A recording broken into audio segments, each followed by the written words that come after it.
यह कोई फिल्म की कहानी नहीं, यह वो सच है जिसे सुनकर दिल्ली के गलियारों में सन्नाटा पसर गया। एनआईए के हाथ एक ऐसी ऑडियो रिकॉर्डिंग लगी है जो सीधे तौर पर देश के प्रधानमंत्री की सुरक्षा में सेंध लगाने और उनकी हत्या की साजिश का खुलासा करती है। मैथ्यू वेंडिक, एक अमेरिकी नागरिक जिसे दुनिया एक सीक्रेट एजेंट मानती है। जब इसे गिरफ्तार किया गया तो किसी ने नहीं सोचा था कि उसकी फोन से एक ऐसा डेथ वारंट निकलेगा जिसका टारगेट भारत का सबसे शक्तिशाली व्यक्ति है। आज के वीडियो में हम उस रिकॉर्डिंग के एक एक शब्द का विश्लेषण करेंगे और जानेंगे कि कैसे भारत के खिलाफ एक अंतर्राष्ट्रीय शैडो वार छिड़ा जा रहा है। कहानी शुरू होती है कि गुप्त ऑपरेशन से एनआईए ने सबसे पहले मैथ्यू वेंडिक को दबोचा। इसके तुरंत बाद कोलकाता और लखनऊ में एक साथ छापेमारी की गई, जहां से 6 यूक्रेनियन नागरिकों को गिरफ्तार किया गया। ये आम नागरिक नहीं थे, ये यूक्रेन की जंग में लड़ चुके वॉर वेटरन्स थे, यानी मौत के सौदागर। इनके पास से जो मिला उसने एजेंसियों को चौंका दिया। पहला, मिलिट्री ग्रेड ड्रोन्स जो रडार की पकड़ में नहीं आते। दूसरा, स्नाइपर राइफल्स और बम आधुनिक तकनीक से लैस। तीसरा, एन्क्रिप्टेड कम्युनिकेशन डिवाइसेज जिन्हें ट्रेस करना नामुमकिन था। लेकिन सबसे बड़ा सबूत अभी भी छिपा था वेंडिक के फोन और लैपटॉप में। एनआईए के साइबर एक्सपर्ट ने जब वेंडिक के एन्क्रिप्टेड डेटा को डीकोड किया तो उन्हें कई वॉइस नोट्स और कॉल रिकॉर्डिंग मिली। खुलासा नंबर 1, टारगेट मोदी। रिकॉर्डिंग में सीधे तौर पर हाई प्रोफाइल टारगेट और पीएमओ का जिक्र है।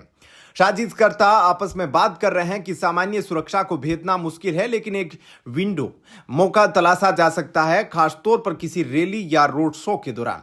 खुलासा नंबर 2, ब्लैकआउट का प्लान सिर्फ हत्या का नहीं था। हत्या के तुरंत बाद शहर में पावर ग्रिड को हैक करके ब्लैकआउट करने की बात थी, ताकि हमलावर आसानी से निकल सके और देश में अराजकता फैल जाए।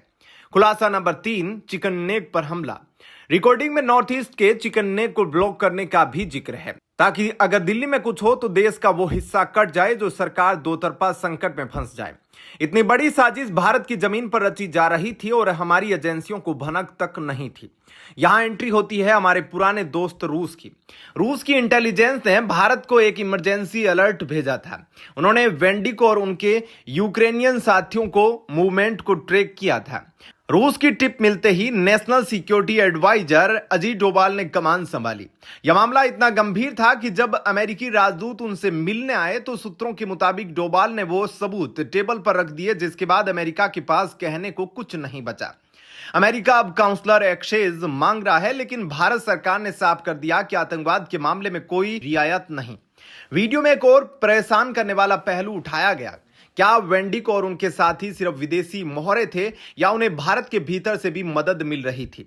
रिकॉर्डिंग में मणिपुर के उग्रवादी गुटों और कुछ स्थानीय कॉन्टेक्ट का जिक्र है। यह खतरा सिर्फ बाहर से नहीं बल्कि अंदर से भी है। क्या आने वाले चुनावों को प्रभावित करने के लिए यह सब किया जा रहा था? क्या देश में दंगे और पेट्रोल क्राइसिस पैदा करने की कोशिश की जा रही था ताकि मोदी सरकार को कमजोर किया जा सके? दोस्तों, ये रिकॉर्डिंग और गिरफ्तारियां एक ट्रेलर है कि कैसे दुनिया की सुपर पावर्स भारत की तरक्की को रोकने के लिए किसी भी हद तक जा सकती है। हमारे प्रधानमंत्री की सुरक्षा देश की सुरक्षा है।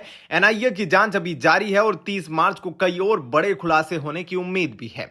मेरा आपसे सवाल है, आपको क्या लगता है, क्या इस साजिश के पीछे सिर्फ सीआईए है या कोई और देश भी शामिल है?